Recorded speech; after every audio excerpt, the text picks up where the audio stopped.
Hello, I'm Jeff Camposervice from the Niskanen Center. Welcome to the Vital Center podcast, where we try to sort through the problems of the muddled, moderate majority of Americans, drawing upon history, biography, and current events. And I'm delighted to be joined today by Henry M.J. Tonks. He is a historian at Kenyon College, where he is a postdoctoral fellow in the History Department and the Center for the Study of American Democracy. And he is the recent recipient of a PhD degree in history from Boston University, where he wrote his dissertation, Don't Stop Thinking About Tomorrow, Remaking American Liberalism in an Age of Crisis, 1972 to 1992. Welcome, Henry. Welcome. Thank you so much, Jeff. It's a pleasure to be here, having read both of your books when I was in college a long time ago. It's a real honor to speak with you. Oh, you get extra merit badges for that, Henry. As you know, most of the people that I have on this podcast are the authors of recent books, generally not people who've recently written dissertations. I did have Josh Tate on a few years ago when he was not long out of grad school, but he was something of an exception that proves the rule. But I really wanted to talk to you because of the intrinsic interest of the subject of your dissertation, which I very much hope becomes a book in the fullness of time. I also think it's extremely relevant in as much as that there's been a lot of talk lately, both in the scholarly discourse, but also just in terms of the public dialogue, about liberalism and the crisis of liberalism and the end of the Clinton-Obama era, or perhaps even the end of the neoliberal order. And your dissertation is just a superb analysis of the new liberals. These are the people whom you call a diffuse group of historical actors spanning formal party politics, academia and think tanks, journalism, and business, who collectively sought to reform liberalism and the Democratic Party, starting in the 1970s and reaching some kind of culmination with the election of President Bill Clinton in 1992. I don't think your dissertation is available online, but interested readers can find a condensed version of your argument in the article you wrote for American Affairs in February 2025 under the title, The Rise and Fall of the New Liberals, How the Democrats Lost Their Majority. Monty Python had a famous sketch depicting the All England Summarize Proust competition, in which candidates were required to give a summary of Marcel Proust's À la recherche du temps perdu in 15 seconds or less, once in a swimsuit and once in evening dress. How might you summarize your dissertation, Henry, in somewhat more time than that and without the costume change? Thank you. Well, I'll see if I can do one summary in about 15 seconds and then a longer one. I would say the super short version is that in this period, I look at the 70s to the mid-90s, the Democratic Party's center of gravity shifted from the Union Hall to the Whole Foods food court. But at the same time, they didn't leave behind the ambitions of sort of New Deal era and post-war liberalism. And I can go into the longer version than that if you would like, Jeff. How about the 2-minute version? The 2-minute version, exactly.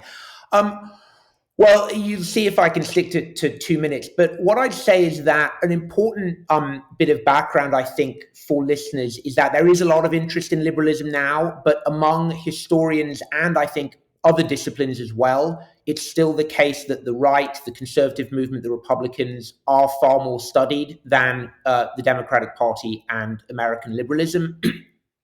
This has started to change in only the last 10 years or so, I would say, with sort of a young generation of historians doing work on the Democratic Party. But I think the overwhelming thrust of most of this historical scholarship is what I'd sort of describe as the liberal betrayal narrative. And it's essentially that in the exact period I'm writing about, the Democratic Party, for reasons, we can get into in more detail later, the Democratic Party essentially engineers this kind of ideological transformation away from what you might think of as New Deal liberalism, might think of as post-war liberalism. To use a caricature type phrase, big government is often how we think of it. They engineer an ideological transformation away from that type of liberalism and into what people often call neoliberalism. And Bill Clinton is the kind of big central figure of that narrative.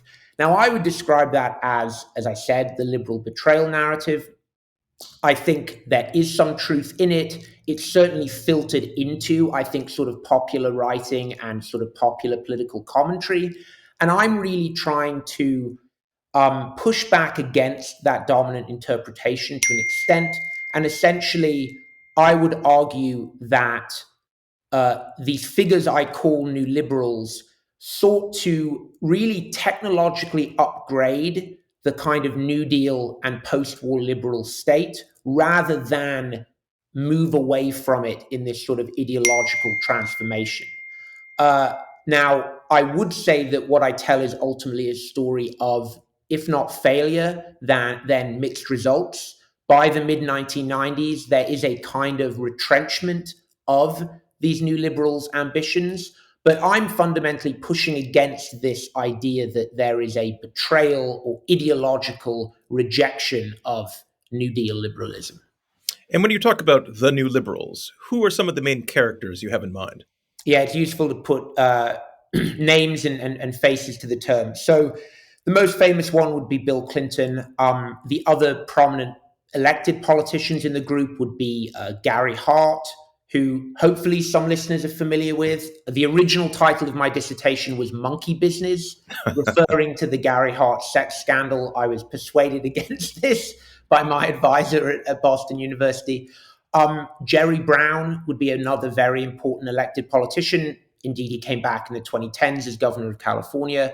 Michael Dukakis, Paul Tsongas, and then the kind of outside elected office figures.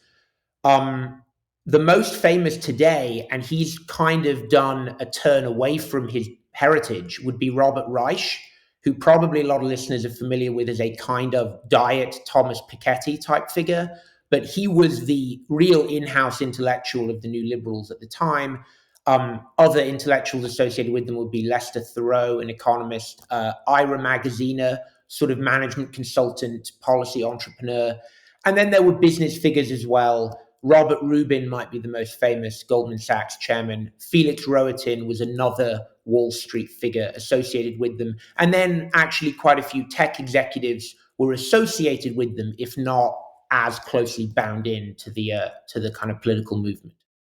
So we'll get into some of those characters in a minute, but you ventured into typically British self-deprecation a minute ago when you denigrated your writing, but in fact you actually have emerged as a prolific commentator for a wide array of publications, including for the Niskanen Center's online journal Hypertext, in the most recent issue of which you have a terrific essay on what it might be thought of as the new liberal backstory to the Clinton-Gore reinventing government reform effort of the 1990s. You also had what I thought was a great little piece in Compact magazine on Reagan's being forced away from his free market, free trade ideology into tariff protection measures during his presidency. But I also wanted to ask you something about yourself. You have an interesting perspective on American politics by virtue of having spent at least most of your pre-graduate school career outside of the United States. So let me start by asking you to tell me something about your own backstory, your education, your family, and how you came to your interest in the subjects that you write about. Yes, so as listeners will presumably tell from my accent, I'm originally from the UK. I've lived permanently in the US since 2017, so I'm sounding more and more like William F. Buckley, I think. But I am originally from the UK. But the family story, really, and my personal story, is actually how I got interested in this topic. So my mother is from Southern Illinois originally, from a city on the Missouri-Illinois border called Granite City. And in a way, this is sort of how I got interested in the topic of liberalism's transformation, because I grew up hearing at least a little bit from my mom about growing up in this industrial city in the Midwest, where she went to school with the children of steel workers. My grandfather was this sort of small-time insurance salesman. He would sell insurance to the steel workers. And my mom said, all of the people she went to high school with, at least all of the white people she went to high school with, had these sort of middle-class lives on the basis of their parents' blue-collar jobs. And she was puzzled about how this situation changed so markedly. Because if you went to Granite City today, the steel mill is operational again, I believe, after being idled for some time. But it's clearly the economy has been hollowed out by comparison to the early 70s when my mum was growing up there. And it used to be a pretty solidly Democratic congressional district, solidly Democratic county. And now it's, certainly the congressional level, very solidly Republican. And my mum would tell me she was sort of confused or intrigued about how this situation arose. And in a way, my dissertation was partly an attempt to answer that question of what happened to the sort of post-war order that had sustained the economy, but also had sustained the Democratic Party on the basis of the regionally dispersed industrial economy. And that's how I found my way to my topic. Before I went to BU to do my PhD, I did a master's degree at the University of Missouri in Columbia at a sort of a center called the Kinder Institute on Constitutional Democracy. And initially I thought I would study the Republican side of that political transition that I just described, the collapse of the post-war order, the decline of liberalism. I thought I would study something about the Republican side of that story, but I had a professor at Mizzou who had been Al Gore's speechwriter in his misbegotten 1988 presidential campaign, even more misbegotten than his 2000 presidential campaign, I think you could say. And this professor said, a lot of people are working on the right, as in fact I said to you a few moments ago, not enough people are working on the liberal side of the story from the Democrats' perspective.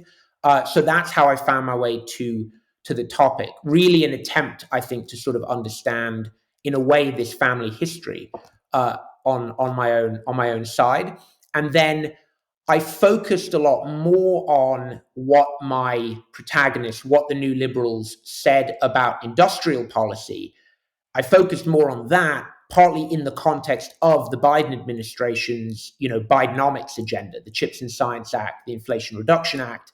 These parallels are things I've written about a little bit in the past year or so for Niskanen and other places. So I really focused my dissertation on the question of industrial policy because, to me, there was a clear resonance or parallel between what the Biden administration was trying to do and, to a certain extent, what the Trump administration claims that it's trying to do, or certain members of it claim they're trying to do, and the debates over industrial policy in the 1980s and early 1990s. So tell me about growing up in the UK. I did, well, where to start? I mean, one of my students at Kenyon recently said, when you grew up, were there people going door to door in your neighborhood selling scrap metal? And I said, well, I didn't grow up in a Charles Dickens novel. I mean, it was a little bit more elevated than that. I grew up quite close to Cadbury World, where the best chocolate in the world is made, in a city called Birmingham. Also the birthplace of modern municipal government, or so we claim. It's worth saying. There's something about an abundance history, I think, with Joseph Chamberlain in late Victorian Birmingham in the late 19th century. But anyway, growing up there, I mean, who knows where to start, really. I think I got interested in politics in the UK originally. I went to college in the UK, and I sort of came at that from this intellectual interest, I guess, in sort of political thought more than a specific policy area. And then I lived in the UK for another 3 years after college before I moved to the US for graduate school. And I worked in Westminster for about 18 months, the British Parliament, and then I worked in local government for a little over a year back in Birmingham before I moved to the US. And I normally go back once a year, but I think really in terms of growing up in the UK, I'm not sure how distinct an experience I had. I didn't go to Eton. Although I've been in an elevator with Boris Johnson, I didn't know Boris Johnson personally. I'm not sure how much distinct about my UK experience there is in the social sense. Well, yes, I'm sure your students at Kenyon will be shocked to find out you didn't fight with Churchill in the Blitz. Yeah, exactly. Although I would say that actually the part of the UK I grew up in, Birmingham in the West Midlands, is not entirely dissimilar to the Midwest. I think there's a kind of commonality with a sort of frustrated or partial post-industrial transition. If you compare Birmingham to Chicago, where my American family lives now, Chicago is a more prosperous city, much more prominent global city. But I think there's some similarity with a not fully realized post-industrial transition, or some sort of growing pains about the search for an identity after the sort of the industrial economy has declined or been superseded. So there are some commonalities with where I came from in Britain and the topics that I study in the US, I would say.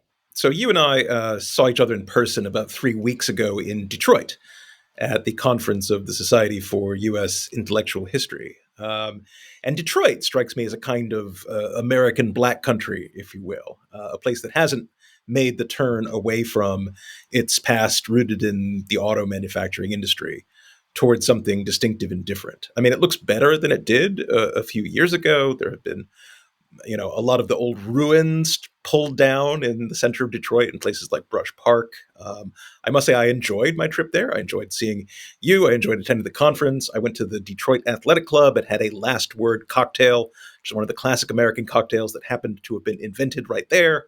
I went to the Michigan Grand Central Terminal, which used to be this kind of image of urban decay, which has now actually been beautifully restored. It was an interesting trip. But again, I would think that there would be some of that commonality in the post-industrial Birmingham to the post-industrial Midwest that you're talking about. Absolutely. I think, Jeff, I'd better clarify in case people are perplexed or even disturbed by the phrase. When you said black country, that's this term for an area of what is now the West Midlands. The West Midlands is a county where Birmingham is. It's sort of outside Birmingham. My father was from a city in the black country called Dudley.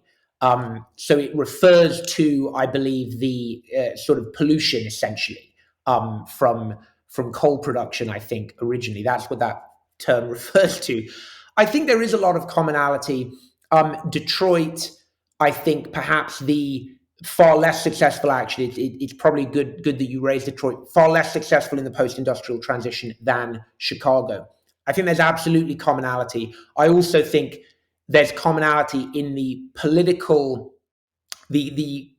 contestation in parts of the former industrial Midwest. Granted, not right in the urban core themselves, which are, as we know, quite solidly Democratic. But I think this notion of parts of Michigan, parts of Wisconsin, parts of Illinois, it's just that it's overwhelmed population-wise by Chicago, so it's a solidly blue state.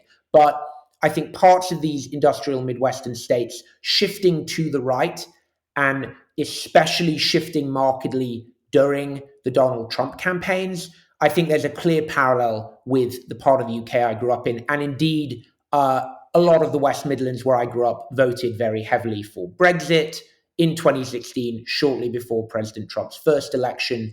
And I know that a lot of American and British commentators are keen to make the sort of Brexit Donald Trump comparison. So I think there are a lot of commonalities.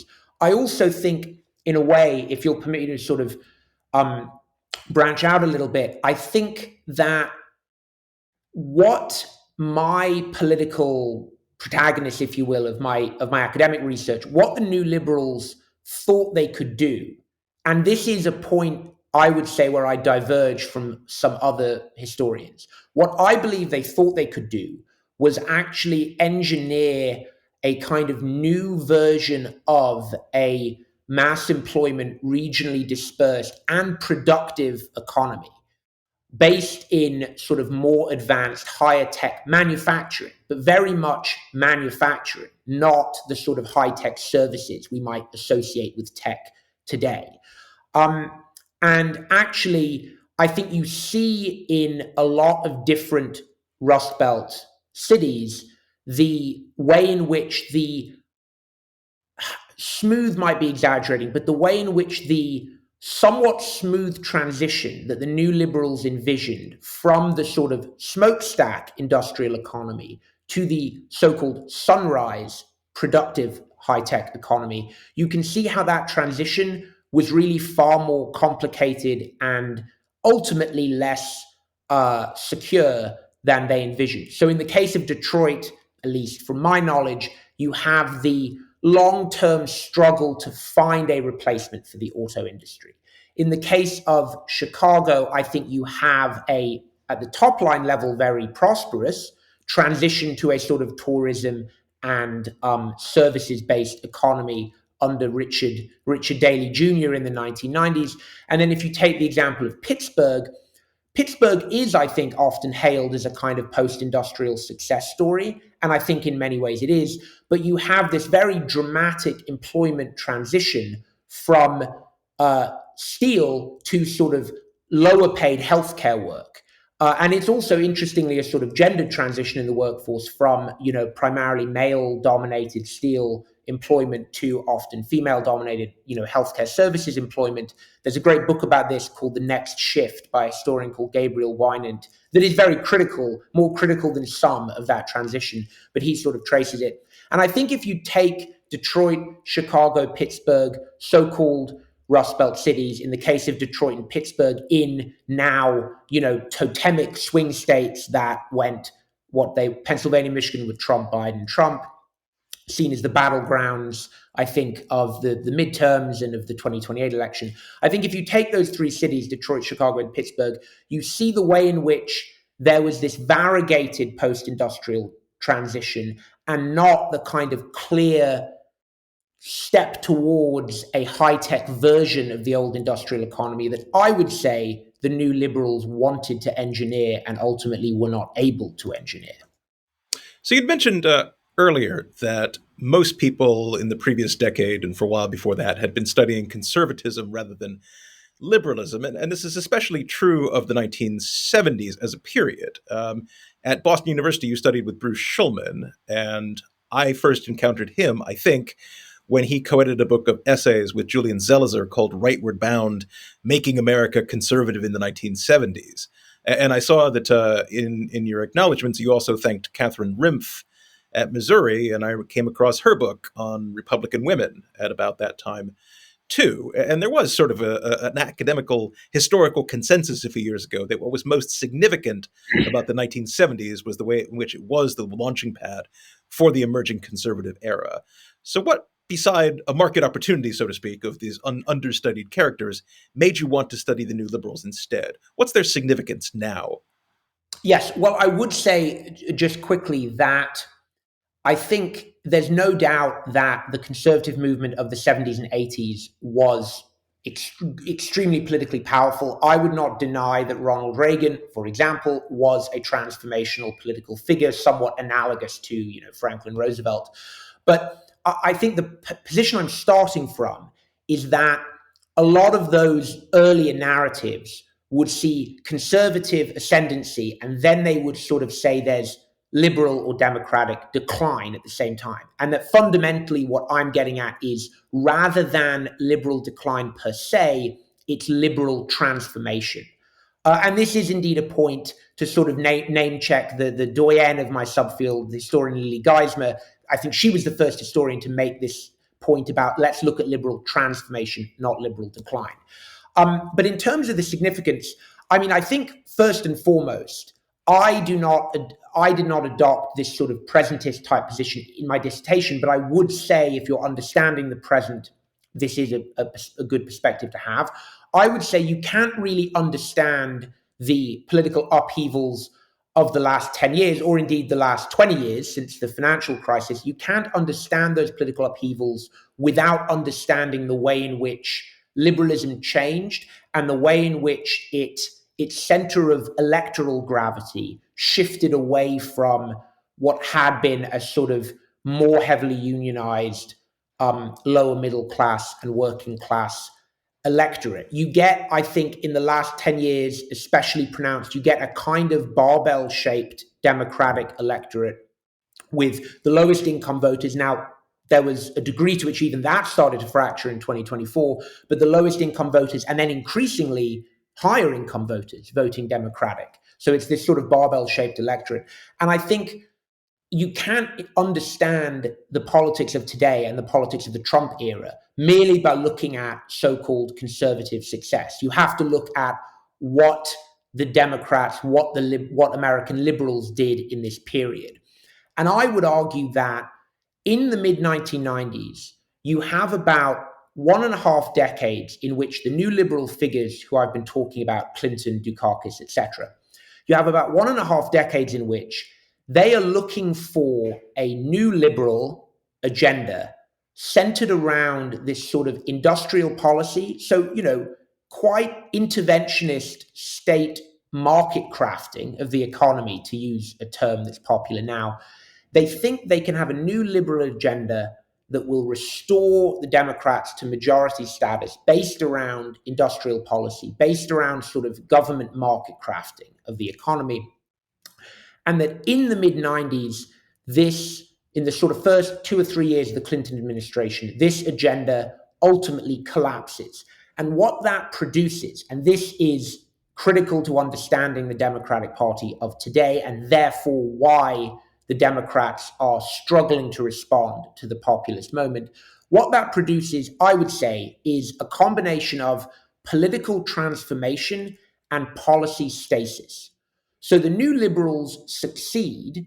How intentionally they wanted to do this, I think, is up for debate, but they succeed in re-engineering the kind of core base of the party, that now the Democrats' real core constituency and the people who supply it with its personnel are professional class liberals. So sort of more affluent, often cosmopolitan, definitely metropolitan voters and political leaders. But at the same time, as there's this transformation of the Democrats' base, this political transformation of liberalism, you get, as they fail to kind of embed their industrial policy agenda once they're in office, you get a sort of system of policy stasis, where Democrats essentially become content to more kindly and gently manage this new, you could call it neoliberal economic settlement, where the US economy does tilt more towards services. There's widening inequality or stratification between different regions of the US. And Democrats really focus heavily, I think, on redistribution rather than what is sometimes called pre-distribution. The less polite way to describe this, there's a National Bureau of Economic Research paper with this title called Compensate the Losers, that this is sort of the approach the Democrats take to, we can't really market craft the economy. So what we're going to do is take the fruits of economic growth and redistribute them more fairly than the Republicans have any interest in doing. Now, I would say that there are a lot of economic analysts out there, some of whom I think, like Gary Winslet or Matthew Iglesias, who are identified with the abundance movement. There are a lot of economic analysts out there who would say, well, actually, that system worked quite well. There was quite a bit of economic growth. Famously, Janet Yellen described the 1990s as the, quote, fabulous decade, the longest uninterrupted period of economic growth since World War II, if not even longer than that. And I think it may well be. I'm not an econ person. I admit that. I say that I study political economy, which is what historians say they study when they can't do math. It may well be that in terms of economic figures, this was a period of great prosperity. But I would just say, if that worked so well politically, then why is it Democrats have not been able to muster a durable and resilient congressional or presidential majority, really, in the entire period that I study? Yes, they win the popular vote most of the time. You know, when President Trump won in 2024 was the first Republican popular vote victory since 2004, etc. But the Democrats haven't crafted a durable, resilient majority. And clearly, they aren't succeeding in selling the benefits of compensating the losers to the voters who they need to win over. And I think if you want to get a sense of how to craft an alternative political agenda that can start to rebuild a more durable series of political majorities, then I would argue you would want to look at why the new liberals set out to sort of develop a market crafting agenda, and then the long-term political issues that arose when they failed to develop that sort of political agenda. And I would say the final thing I'll say before you come to another question is, I do think it's critically important to recognize that the new liberals' agenda around industrial policy was always about growth. whether you debate the role of the government in the economy, et cetera, whether you debate the benefits of big or smaller government, really what the new liberals recognized was that the Democratic Party and liberalism had been successful when it was able to sustain a real growth agenda. We think of the New Deal today, I think, often in terms of redistributionist programs, social security, etc., aid to families with dependent children, or so-called welfare that's overturned by Bill Clinton. But really, the reason the New Deal instantiated this political majority that the Democrats essentially were able to enjoy really until the 1970s, even when there were Republican presidents, the Democrats controlled Congress, controlled a majority of governorships, often were able to push Republican presidents into a more liberal, so to speak, agenda. Really, the reason they had this majority was a regionally dispersed growth model. And so I think for liberalism to succeed again and to answer the sort of political disaffection that you see among a lot of American voters in the populist era, they really need to work out how to implement a serious growth agenda that regionally disperses growth and jobs to more Americans. That's very well put, Henry. I actually, in historiographical terms, see your dissertation as something a shot across the bow of one of the more famous academic accounts published in recent years, which is Gary Gerstl's The Rise and Fall of the Neoliberal Order. If I were to give a Pythonian summary of that work, it would be that if you were to take a sort of Olympian view of American politics in the 20th century and into the first decade of this century, you would see two basic political orders, which he defines as constellations of ideologies, policies, and constituencies that shaped American politics in ways that endured beyond the flux of individual elections or 2, 4, 6-year election cycles. And the first of these was the New Deal order, which of course arose in the 1930s and 40s. It reached its zenith in the 50s and 60s, and then it fell in the 1970s. And then the neoliberal order, which rose in the 70s and 80s, crested in the 90s and 2000s, and fell in the 2010s. And a key attribute of each political order was the ability of ideologically dominant party to bend the opposing party into accepting its core principles. So the pivotal figure of the first order was Dwight Eisenhower, the Republican president who accepted the central principles of the New Deal order in the 1950s. And the pivotal figure of the second order was Bill Clinton, who accepted the central principles of the neoliberal order, the Republican Party's preferences, in the 1990s, which is why Gerstle refers to Clinton as the Democratic Eisenhower. If this seems to you an accurate summary of Gerstle's thesis, then how does your analysis dissent from it? Yes, well, I think that is a very accurate summary of Gary Gerstle's work, which it's worth saying is extremely impressive. And I'm assigning his book, The Rise and Fall of the Neoliberal Order, as a kind of textbook for a seminar I'm teaching next semester at Kenyon. That is an accurate summary of his work. That some historians have taken issue with his depiction of President Eisenhower, which I think I won't get into that now. And I would say, as the owner of a pair of I Like Ike socks, my allegiance with the liberal Republicans of yesteryear is I do feel quite fondly about them. But I think that in terms of in the period from the 70s to the 90s, when in broad terms, Republicans have a growing amount of political power, when Reagan's in the White House, Reagan has a Senate majority, etc. I think the premise of Gary Gerstle's book of saying that Clinton is the Democratic Eisenhower would be saying that the impetus for new liberals' ideas are reactive to the conservative movement, that it's a defensive response to the rise of Ronald Reagan. I disagree with that to a considerable extent. And I think the disagreement I have with it, which I'll spell out now, I think the disagreement I have with that also helps explain why the new liberal agenda is retrenched in the way that I said it was, yielding this policy stasis.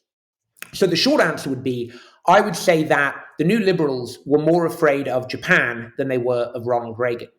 There's no doubt that they were alarmed by President Reagan's election victory, that a lot of Democratic figures realized that they had to maybe moderate on, for example, cultural appeals to try and win back the so-called Reagan Democrats.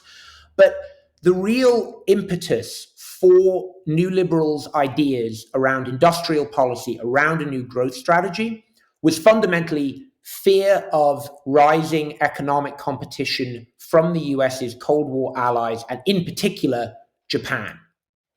I think today, memories of the 1980s often think of it as this optimistic time, this glitzy time, even if there was sort of social rot and, growing inequality. There's this sort of top line growth and the optimism of the business class and that sort of thing. Gordon Gekko, greed is good and everything.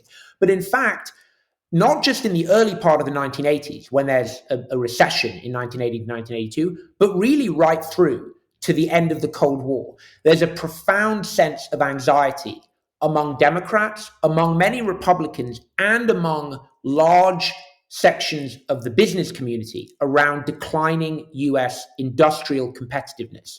And declining industrial competitiveness, partly in so-called sunset sectors, automaking steel, but also declining competitiveness in high-tech manufacturing. Semiconductor chip making is one example.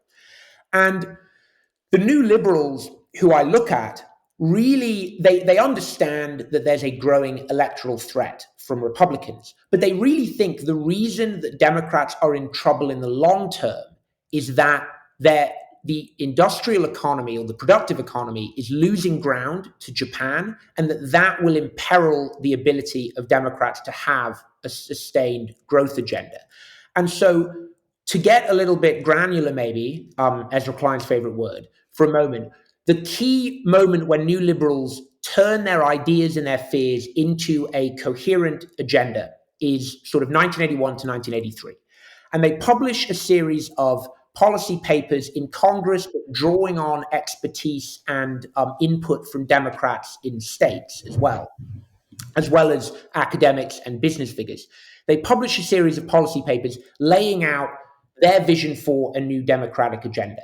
Now, I think if you took the view that the new liberals are responding to Reagan, it's accommodation with, the new Reaganite consensus, then you'd expect it to be a sort of form of ultimately a Reagan light or some kind of acquiescence to the supply side agenda. In fact, it's all about a blueprint for serious industrial policy, and it's explicitly modeled on the example of Japan and Japan's Ministry of International Trade and Industry, or MITI, that all of these new liberals really elevate as the desired outcome, the desired sort of instantiation of their industrial policy. And I would say that they're being motivated by this competition with Japan and the sense that they're losing ground in terms of both sunset and sunrise industrial production to Japan motivates them far more in terms of a long-term agenda than anything the Republicans are doing does. And this fear isn't only a phenomenon of the early 80s. It fluctuates a little bit, but it really continues right through 1991. So in, for example, 1983, the first part of the period I was talking about, you have a meeting of Democratic bigwigs in Washington to form a new industrial policy agenda. And the chairman of Chrysler, Lee Iacocca, who is a registered Republican, comes to this meeting and he says, I believe in the free market, but I see what the Japanese are doing to me. We really need an industrial policy. And you get a lot of high-tech manufacturing companies, Intel, Advanced Micro Devices. Their leadership backs these ideas. They bankroll a series of California-based industrial policy groups chaired by Jerry Brown. And the business community are pushing for this industrial policy agenda. And organized labor, as you can imagine, supports aspects of it as well.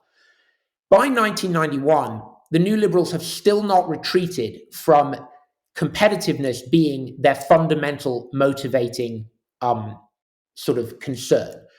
I think if you read some popular accounts of this period and you read some popular accounts of the Clinton campaign, you would get the impression that Bill Clinton wins because he does shift towards Reagan. you often hear about this group called the Democratic Leadership Council. And a lot of commentators, whether hostile or positive about the Democratic Leadership Council, the DLC, say that's where the action is. They move the party towards the middle. They move it in some way to become more centrist or center-right. Thomas Frank criticizes this. Matthew Iglesias sort of praises this, to take two examples. In fact, yes, Bill Clinton, who wins the presidency, is the chair of the DLC. And yes, he makes some culturally more moderate or conservative rhetorical appeals. But the core of his real substantive agenda is still this industrial policy program. And in 1991, when the primaries are getting going, in December 1991, Clinton and his big rival, Paul Tsongas, who is another new liberal, they're vying for the Democratic nomination. They're on the campaign trail, and in Iowa, a journalist says to Tsongas, we've got news that, the Soviet Union has dissolved. The Cold War is, officially, no one can argue, it's now over. What do you think? And of course, the Republican line would be the Cold War's over, America won, unipolar moment triumph. And Paul Tsongas says the Cold War is over and Japan has won. So this anxiety about Japan and this sense that the thing Democrats need to push back against is declining US productive competitiveness is still really at the forefront of their minds. And let me break in here and actually give you an example from my own history as well as my studies. I was for a number of years a kind of assistant to Rohatyn, who was a 9-term moderate Republican member of Congress from upstate New York. He was first elected in 1986. He actually succeeded Democrat Stan Lundeen, who you mentioned in your dissertation. But before Amo became a U.S. representative, he had run his family business, which was then called the Corning Glass Works. It's now Corning Inc. It makes the glass in your smartphone, among other things. Amo was the 5th generation of his family to helm the country. By the 1960s, when he was CEO, Corning's major product was making the glass envelopes around television picture tubes. It was an enormously profitable business, and Corning had 125% of the US market. It had that extra 25% because of breakage. But it was essentially reduced to zero in the 70s and into the 80s by what Amo regarded as dumping and other unfair trade practices by the Japanese. And I think that was part of it, but it was also the fact that, once upon a time after World War II, America's industries bestrawed the world like a colossus because so many other countries' productive capacity had been wiped out during the war. And, there were major, what you're calling sunset industries, these major heavy industries like autos, steel, and chemicals that were operating in highly concentrated conditions where they had little competition. And so they didn't modernize, they didn't innovate, they allowed their internal management to ossify. And then when competitors arose from overseas, principally from Japan and Germany, these corporations were exposed because their foreign rivals in many cases offered better products and lower prices. And that was a deadly combination. And, the response across the 70s, 80s, into the 90s that you're talking about, on the one hand, is a domestic story, which is about the trend toward maximizing shareholder value, the wave of corporate restructuring, including mergers, hostile takeovers, leverage buyouts, the disappearance of long-established companies like Gulf Oil or Bendix or RCA. But there's actually another Japanese angle to this, which is that many American corporations adopted a Japanese frame of management, which usually went under the name of total quality management. And this is really part of what allowed them to dig out from under a hole. And, it's interesting because there's a way to bracket this period, which is in 1980, there's this NBC program called If Japan Can, Why Can't We?, where the American business analyst W. Edwards Deming is talking about the Japanese quality control and their methods of total control management. But then even by the early 90s, you're a film buff. I think you might know the 1993 film Rising Sun, which is about, how Japan is nefariously taking over America. And the funny thing is that by that point, Japan has entered what will be a decades-long period of stagnation, and yet it is still seen as this major threat, in a sense, as you say, kind of inheriting the Soviet threat. Well, and actually, there's an awful lot to pick up on there, Jeff. And actually, one interesting note is Amo Houghton elected in 1986, but actually the Republicans who are supportive of the industrial policy agenda earlier in the 1980s, Amo Houghton himself not in office, but they're very similar people to him. So John Hines, for example, another sort of, inheritor of, family, a family company in a kind of Rust Belt part of the U.S. He's Republican senator from Pennsylvania. Republican senator of Pennsylvania, yes, heir to the Heinz ketchup fortune. He is a big supporter of industrial policy. John Danforth from Missouri, also the inheritor of a pet food company in his case, a supporter of industrial policy in this period. So they're very similar to the sort of moderate, more patrician type Republicans like Amo Houghton who support it. But your point about Japan's lost decades, to pick up on that, is the crucial point about how this industrial policy agenda goes into eclipse. And again, I think reinforcing the way in which I disagree with the Clinton as Democratic Eisenhower thesis, which is that a number of factors happen in the early 90s between sort of 91 to 95 to send this industrial policy agenda into eclipse and to produce the policy stasis I mentioned before. Now, I think we could get on to more of them in a moment because they're all useful and resonant with today. But one of the key factors is Japan's economic stagnation, the lost decades. So I think the exact time when one dates this can vary, but to sort of try and boil down quite a complicated story, there's something in 1985 called the Plaza Accord that basically depreciates the US dollar. The overvalued US dollar is seen as driving a US balance of payments crisis, perceived crisis. I wrote about this in this compact piece that you mentioned before, and depreciates the dollar. Japanese direct investment in US assets, especially real estate assets, then explodes sort of in the later part of the 80s. And there was that panic. Oh my God, the Japanese have they bought the Rockefeller Center. They're buying these Hollywood studios. They bought Rockefeller Center to borrow a Phil Die Hard, I quote in my dissertation, this idea of the Japanese company owning this sort of skyscraper in Los Angeles while also manufacturing all these high quality electronics goods provokes panic. And then basically Japan's real estate bubble, if I understand it correctly, bursts around the turn of the 80s into the 90s. And that's when Japan's economic stagnation, the lost decades, as they're called, begins. But the consciousness of this really doesn't seem to penetrate into the US fully for a couple of years. And when President Clinton comes into office, he has some of his Department of Commerce team, led by a guy called Derek Shearer, lead these efforts to sort of manage trade, strategic trade with Japan to try and open up more of the Japanese market to US manufactured exports. And I think it's really 94, 95 when widespread awareness that Japan is economically stagnating really percolates and sort of grips the US political establishment. It takes several years. And it's around that time, I think, that the effect of this is, why should we create a new industrial policy modeled after Japan when Japan is stagnating?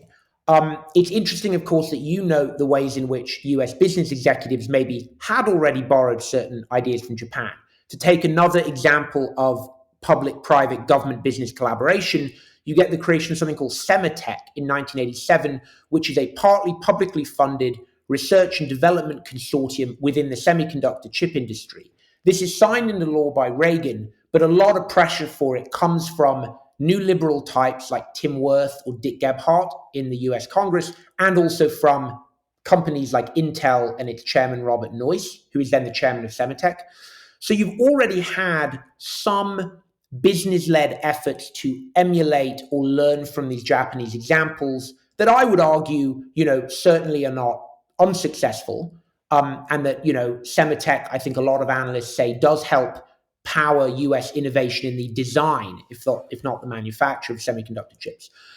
So I would say that the argument that Japan's lost decades should have discredited industrial policy, I don't buy that argument. But certainly the effect of it is to discredit elite political interest in industrial policy. And I hate quickly to put one of your esteemed Niskanen colleagues on blast, but there's a really interesting article from, I think, 1997 in the Cato Institute's I forget the name of which of the Cato Institute's journals it is, but it's a Cato Institute journal co-written by Brink Lindsay, he of the state capacity movement, and it's called something like Revising the Revisionists or Rolling Back the Revisionists. And it basically looks at Japan's lost decades, implies that the stagnation is due to Japanese industrial policy, which it was not, as far as I know. And he basically says this should put to bed the dreams of people like Lester Thoreau and Robert Reich and James Fallows. It should put their dreams to bed that we should emulate Japan. So I think you really see in the mid to late 90s that because of Japan's stagnation, the new liberals' industrial policy agenda is profoundly discredited. And I think that goes to show that even more than competition or advance from Republicans, the new liberals had really pinned a lot of their vision to this idea of keeping up with Japan, competing with Japan. And once that so-called threat goes away, I think you see the rapid discrediting of the new liberals' interest in industrial policy. I will be sure to ask Brink about that the next time we talk. Just parenthetically, as you know, I spend way too much time thinking about the composition of the American elite. If I'm remembering correctly, Derek Shearer was part of the Yale class of 1968. His best friend was Strobe Talbot, who married Derek's sister, and then Strobe Talbot went on as a Rhodes Scholar to Oxford, where he roomed with Bill Clinton, which is why they all ended up in that administration. But, there's actually something on this question of industrial policy where I want to call attention to a quote you had, which I think is worth mentioning. It's from your dissertation.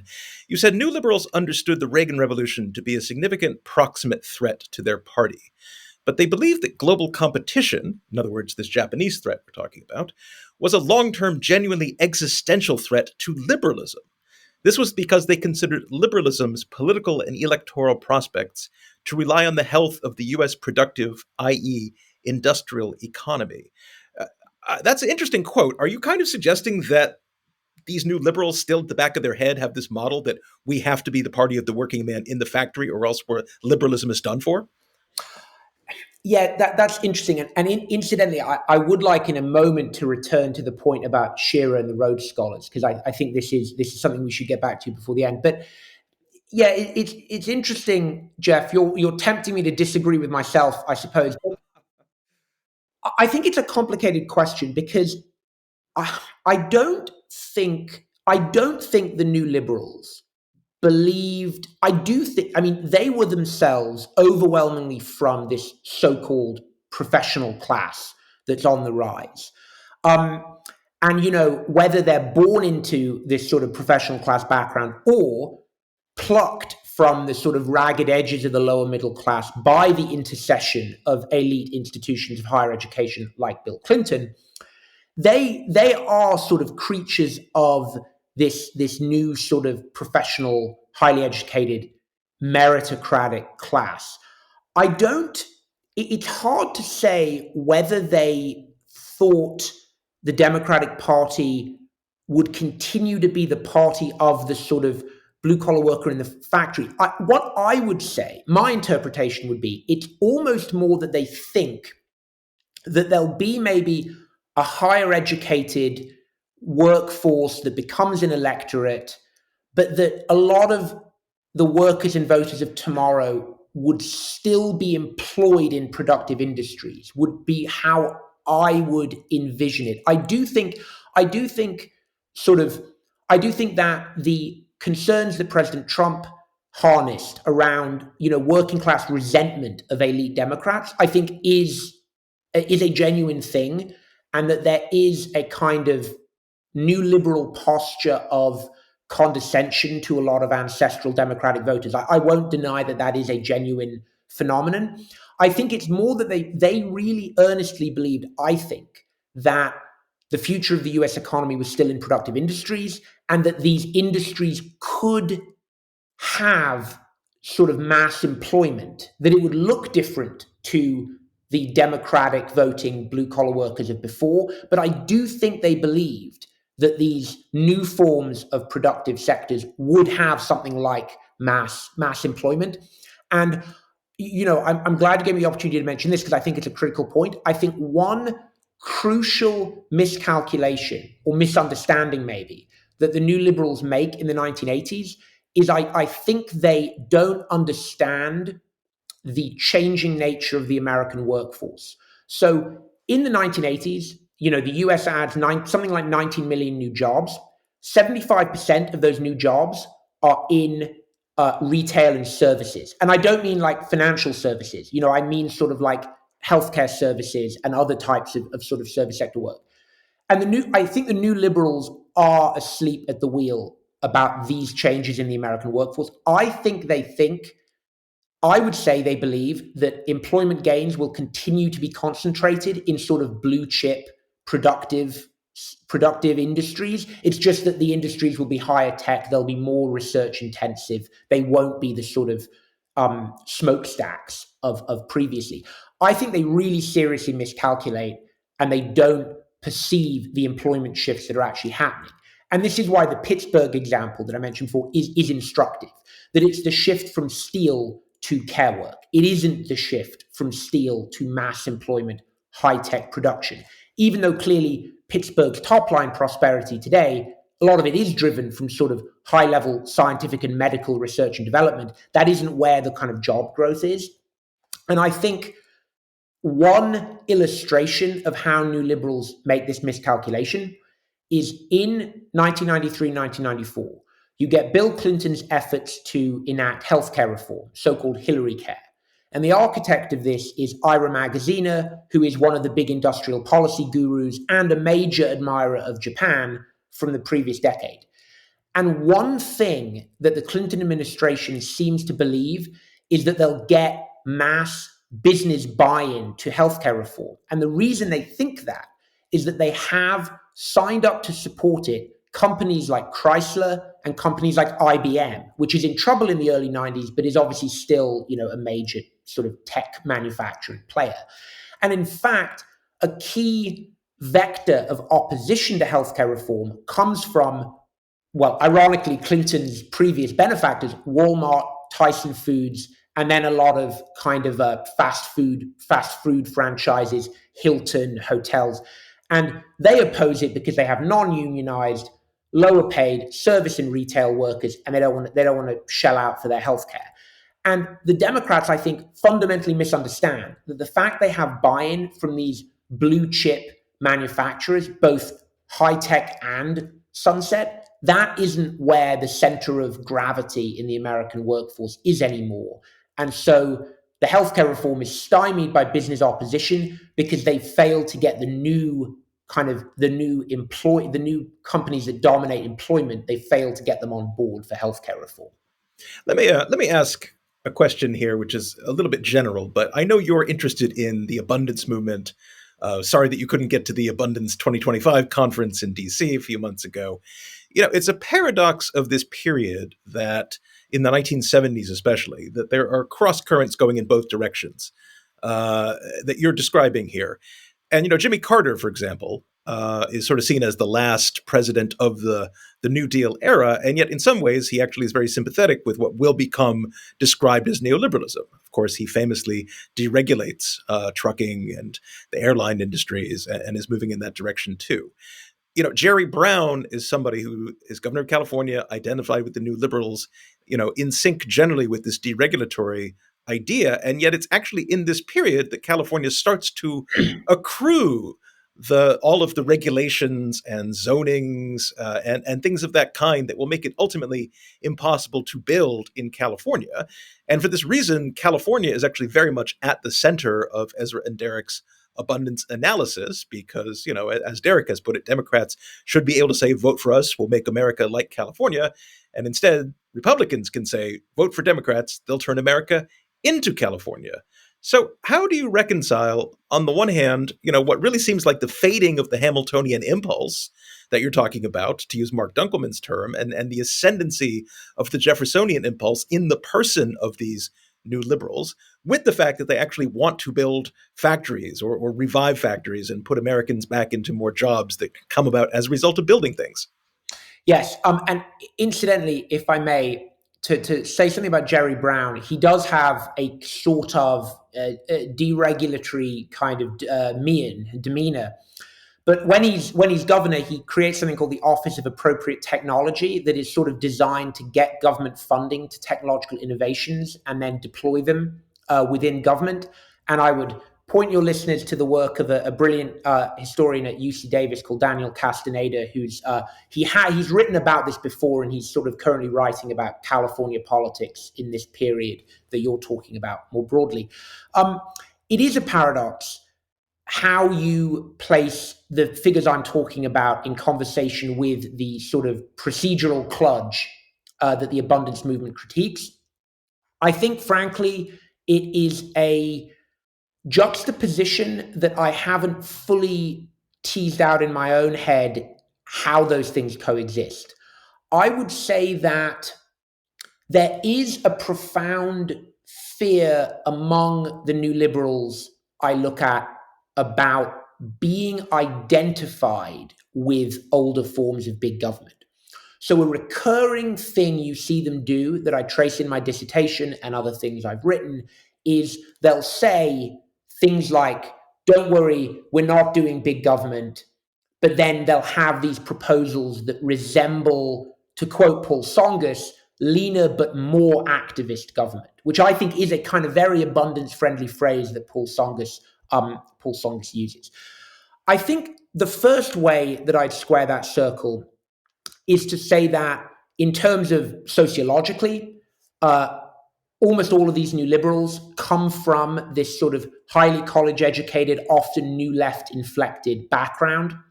And so I think a lot of the figures driving the sort of rise of procedural kludge, figures like Ralph Nader, they aren't new liberals, but they're from the same background.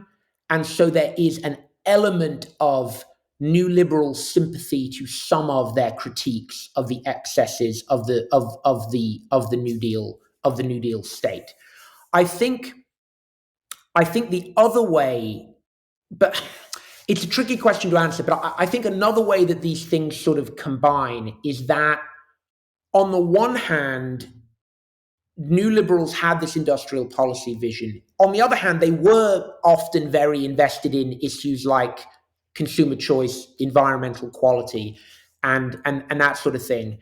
And I think basically it may almost be because that part of the movement succeeds legislatively and is congruent with Republicans' desire to delegitimize government, I think that sort of catches on, and the other part of their agenda fails to catch on. I mean, it's an imperfect answer, but I think the fundamental problem comes back to the failure of the industrial policy vision and the sort of the success of the kind of Naderite critique of government. I don't think that the figures I look at, I don't think they would want to produce the kind of procedural kludge, to borrow a phrase from your interviewee, Misha Chellam, the Environmental Quality Act as Swiss Army knife for blocking development. I don't think they'd want to have seen that happen. I think it's unintended consequences, which frankly, I think is what most historians would argue,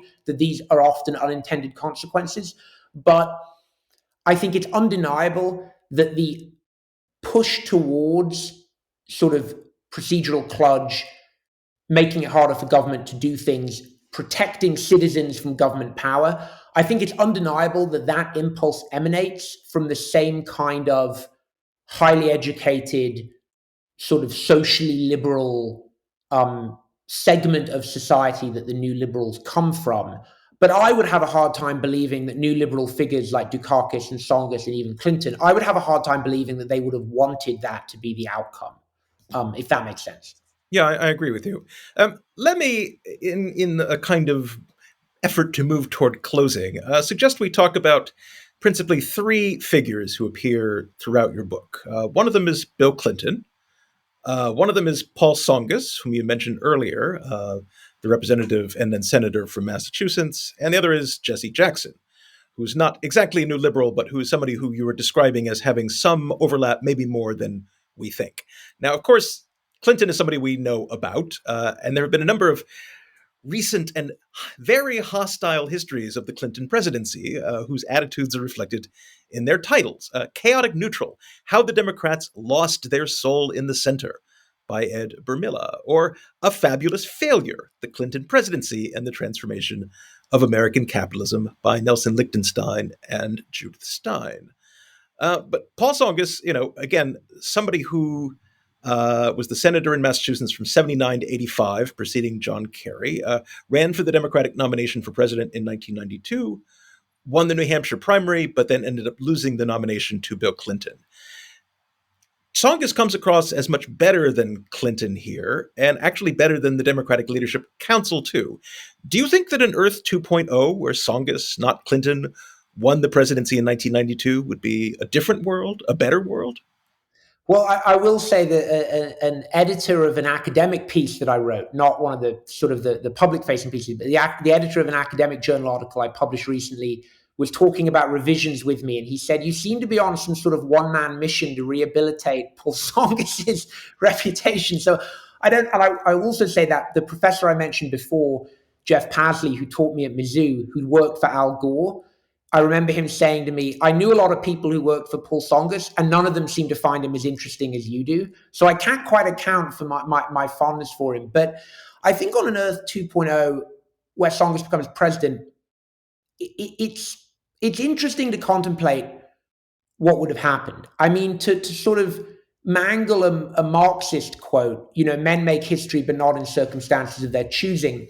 I think the structural factors I described, the changing nature of the American workforce, the decline of Japan as competitive threat, and also the unleashing of globalization with the end of the Cold War, I think those factors were beyond the ability of any single political leader or group of political leaders to control.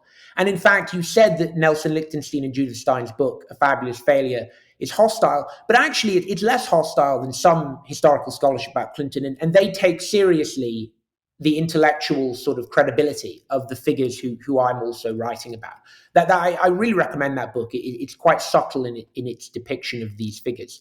I think in a Earth 2.0, where Paul Tsongas, by some miracle, managed to defeat Bill Clinton for the Democratic nomination and then became president, I think it is highly plausible that there would have been a more serious industrial policy style investment instead of the kind of initial emphasis on fiscal retrenchment that you see in the first year and a half of the Clinton administration. The book, A Fabulous Failure, and Lily Geismer's book, Left Behind, sort of puts this as a bit of Robert on Robert violence. There's Robert Rubin advocating fiscal retrenchment, and there's Robert Reich advocating for industrial policy style investment. I personally would say it's very plausible that the Tsongas presidency would have done something resembling Bidenomics in the early 90s, which I hate. Before Noah Smith gets annoyed that I'm being favorable about Bidenomics, I hasten to add a very different economic picture in 1993 than we had in 2021. And I think a more prudent form of Bidenomics then would not necessarily have overheated the economy in the way that we saw in 2021. But I do think that a Tsongas presidency actually would have been likely to undertake that sort of investment and not reprioritize around fiscal retrenchment in the way that the Clinton administration did. I think healthcare reform, if Tsongas would have pushed something like that, it would always have run into this problem I identified earlier with the changing nature of the American workforce.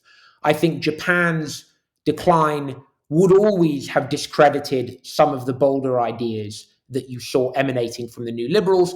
And I ultimately think that 1994, the Republican Revolution, led by Newt Gingrich, when Republicans retake the House of Representatives for the first time in 4 decades, I think some of that is due to electoral backlash to the passage of the North American Free Trade Agreement, NAFTA, which I think plausibly you can say. I do not say that. I'm persuaded that NAFTA had net top-line economic benefits, not harms. But I think politically, there's no doubt that it angered a lot of ancestrally Reagan Democrat-style Democratic voters.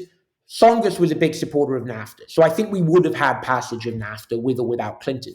I do think there would have been more industrial policy style investment than there was under Clinton. Let me add something about Tsongas. I was glad to see your bigging up of Tsongas because he was actually my congressman. Not that I was old enough to vote at the time, but I grew up in a town over from Lowell, which was his hometown. I'm not sure I would characterize the Lowell miracle in quite the same terms that Tsongas did. Lowell was an old mill town whose mills had fled south starting in the 1950s. Actually, my grad school roommate David Koistinen, whose book you cite, did a lot of work on this. And in the 1970s, Lowell looked horrible. It did eventually rebuild itself in some ways. A lot of those old mills are now lofts because that's kind of the way things have gone. And Lowell also took in an enormous number, by the standards of the day, of refugees from Cambodia. Yep. In the wake of the genocide there. And Lowell really seemed to have regenerated itself through immigration in what you did see with other kind of towns. Massachusetts is also a bit strange. It's the most educated state in the country. It essentially came back to prosperity largely, I would say, through a combination of having the most educated population in the country, as well as certain companies like Wang Laboratories, which did a lot for Lowell's economy, and then the Route 128, sort of pre-Silicon Valley, before there was a Silicon Valley set of electronics firms and the likes of that. So I'm not quite sure that model could have been replicated nationally, but it did point the way toward what the Democratic Party has become. Yes, and actually, the really interested listeners, if they wanted to hear even more from me, I published an article this year in a journal called Modern American History, all about the Lowell experiment, so to speak, and Paul Tsongas' efforts to revitalize it. I am skeptical of anyone saying there is one single model that can be replicated in a country as complex as the United States. And frankly, I think that one of the dangers of turning abundance into a movement is you don't want to over-index on the San Francisco Bay Area. You need variety, you need regional as well as ideological varieties of abundance, and you needed regional as well as ideological varieties of the Democratic Party in this period. So I agree that it's hard to generalize from one single model to a national scale, but I would say that another key reason that Lowell has, compared to other similar cities, Bethlehem, Pennsylvania, that's a bad example actually, compared to say Flint in Michigan, Kalamazoo in Michigan, or Lawrence in Massachusetts nearby Lowell, one reason Lowell has sustained its revitalization better than similar cities, I think, is actually the presence of the national park and sustained federal investment, sustained public-private partnership, essentially. I'm trying to insert the public back into public-private partnership and not just see it as a case of privatization. So I think there are some lessons from Lowell, but I certainly think it is a bad idea to think you can simply magnify one area of success to the national level. With that being said, I hope you do get to ask me a couple of things about Jesse Jackson. But yes, I would say in conclusion, I think that a Tsongas presidency would have likely involved a more prudent version of Bidenomics 3 decades before we saw Bidenomics, but there would still have been NAFTA, there would still have been the difficulties with healthcare reform, there would still have been the decline of Japan. And tragically, Paul Tsongas died quite young in 1997. So there is a sense of irony in which I could imagine a world in which he becomes president and is succeeded by Vice President Bill Clinton after he sadly passes away. So we could still well have got a Clinton presidency, even if he'd won the presidency. Let me just parenthetically add that Lowell is where James Whistler, the American painter, was born, and his home is actually now a museum. You can visit it. It's excellent. And Lowell was also the setting for the 2010 film The Fighter, starring Mark Wahlberg, which I think also shows Lowell to good advantage.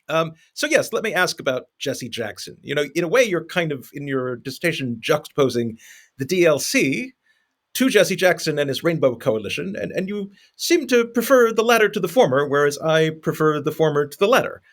So tell me about why the one comes off not so well and the other quite well in your account, if I'm reading you correctly. Oh, Jeff, we've been furiously agreeing. Now we might have an element of disagreement. I would say you're not entirely. That is accurate to an extent, but I would say, I think when it comes to the DLC, the Democratic Leadership Council, my core aim with evaluating the DLC is actually to de-emphasize their centrality to the Democratic Party's transformation. They really loom large in a lot of accounts, and I am trying to somewhat de-emphasize them. And the piece you generously mentioned I wrote for Niskanen about reinventing government explains some of why I think they need to be de-emphasized. I would say it isn't so much that I'm saying, Jesse Jackson is this great hero and the DLC is a great villain. I'm really concerned, I think, with giving a more, I would say, complex account of Jesse Jackson. So, listeners may, or I don't know how familiar, listeners are with Jesse Jackson, but he was a civil rights activist, ran for president twice, and really was a remarkably successful black candidate for the presidency. And in 1984, shocked a lot of people by running a lot more competitively against Walter Mondale, who's sort of this Democratic establishment figure, and against Gary Hart, a new liberal, ran far more competitively against them than people expected. And I would say that to the extent that Jesse Jackson remains a very well-known public figure, he was extremely famous in the 80s and 90s. To the extent he remains a very well-known figure, I think there's almost a tendency to say Jesse Jackson is the antecedent to Bernie Sanders. I mean, there's a book by the journalist Ryan Grimm that is called something like, "We've got people from Jesse Jackson to AOC." That sort of sums up the view of Jesse Jackson. I would say it's not so much that I'm saying he is simply this great figure. It's more, I would say, he anticipates where the Democratic Party actually is going more than he anticipates Bernie Sanders and the left populists of today. And the reason I say that is that Jesse Jackson, if you look into his presidential campaigns, especially the second one in 1988, he's really offering a form of sort of socioeconomic uplift via economic empowerment. There's a famous quote he gives before he's a politician in the 1970s when he says something like, "We've worked for civil rights and now we need our silver rights." And Jesse Jackson, I think, yes, he's a movement figure. He is a lifelong civil rights activist. He's famously at Martin Luther King Jr.'s side when he's assassinated in Memphis. But he is also a profound believer in the ameliorative power of enterprise and capitalism. And in 1984, his campaign is a little bit sort of adopted by the by a real left-wing movement, including then Burlington Mayor Bernie Sanders. But I would say that Jesse Jackson really has this vision of a kind of genuinely multiracial, cosmopolitan meritocracy that is not the sort of vision of today's populist left. And I don't think it's easily accessible online. It's published in a book called Straight from the Heart that Jackson edited. But he has a debate with Charles Murray in 1987, just as he's about to run for president again. And you can sort of read this and read Charles Murray's condescension sort of dripping through the page. And Charles Murray is basically sort of essentially sets off by trying to say all you believe in is government handouts and all of that. And Jesse Jackson completely runs circles around him and dresses him down and actually explains how he has this much more nuanced view of government working in partnership to stimulate sort of local community-driven enterprises and economic uplift. And I think the sort of decidedly cosmopolitan, meritocratic, socially liberal Democratic Party of the 21st century, I think in a profound way is Reverend Jackson's party just as much as it is Bill Clinton's party or Paul Tsongas' party. And I think I believe, parenthetically again, that Jackson-Murray debate was reprinted in Harper's Magazine under the title "What Do We Owe the Poor?" And it is very worth seeking out. I have my issues with seeing Jackson as an agent of meritocracy, but that's sort of a different question. And I also fully admit that, we're all a mixture of liberal and conservative in different ways and different measures. One of my major parts of conservatism is academic conservatism. I have a very hard time getting beyond Jesse Jackson leading a 500-strong crowd at Stanford University in 1987, shouting, "Hey, hey, ho, ho, Western Civ has got to go."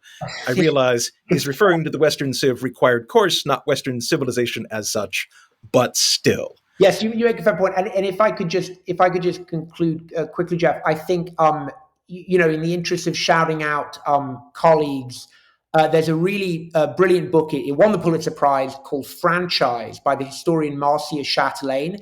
And in that book, it's a rare example, I think, of treating Jackson somewhat more similarly to how I treat him.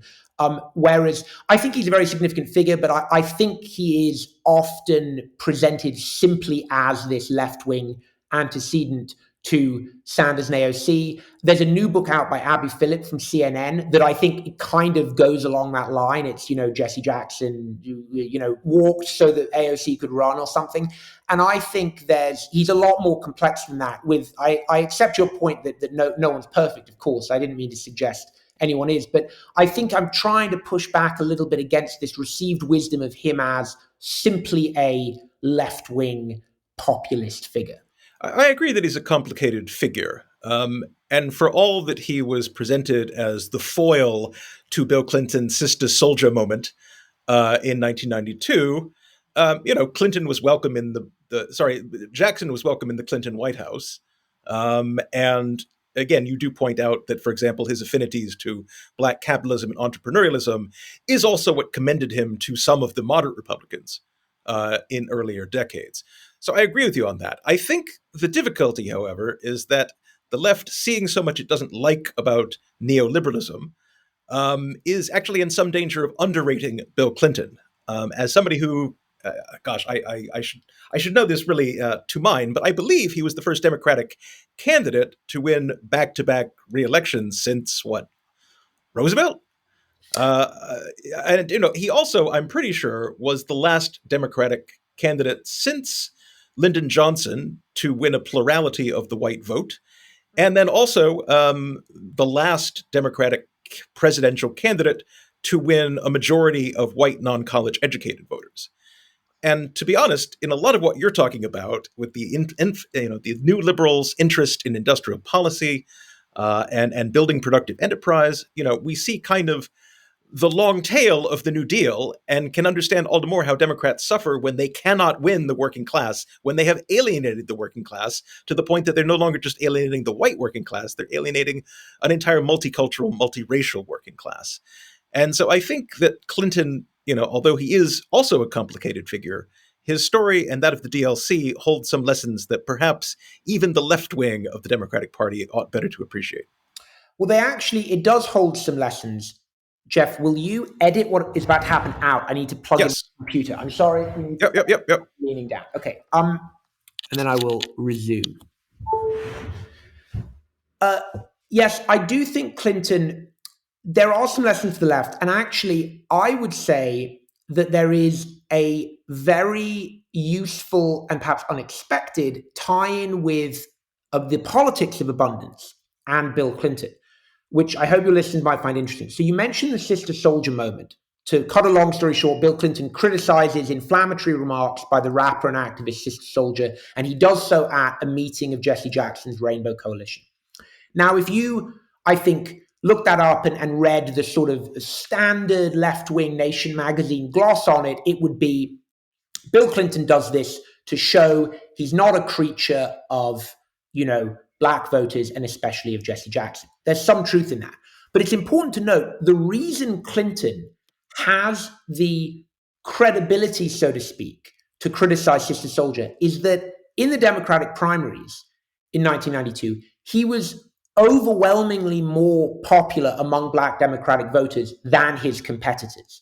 For example, in the Maryland primary in 1992, Paul Tsongas cleans up in all of these wealthy suburbs, regardless of the racial composition of the suburbs, and Clinton sort of cleans up the Maryland primary and basically on the backs of lower income African-American voters in Maryland. So the reason he has credibility to do the sister soldier moment is that basis of support. And I think there's a counterintuitive lesson there for the politics of abundance, which is, I think it's easiest to challenge your own side or to politically signal distance from your own side when you're distancing yourself from the constituency that is most loyal to you. And so I think in a way, I think there's something in there about abundance advocates. We know that upscale, suburban, college-educated voters are increasingly a Democratic bedrock. And so I think actually there is political space to challenge sort of affluent metropolitan NIMBYs precisely because those are ever more loyal Democratic voters in a sense. So the line from figures of the 2000s, there was something of a line of where else do working class voters have to go?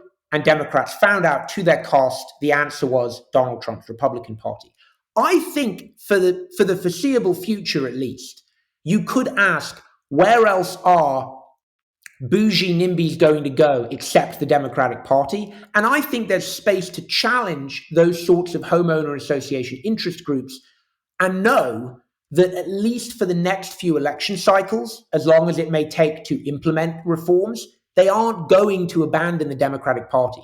So I would say we need a sister soldier moment in 2025, but unlike maybe Matthew Iglesias, we don't need a sister soldier moment directed against the activist left. We need a sister soldier moment directed against wealthy suburbanites, because at this point, a lot of them are pretty loyal Democrats and will probably take a little bit of the heat.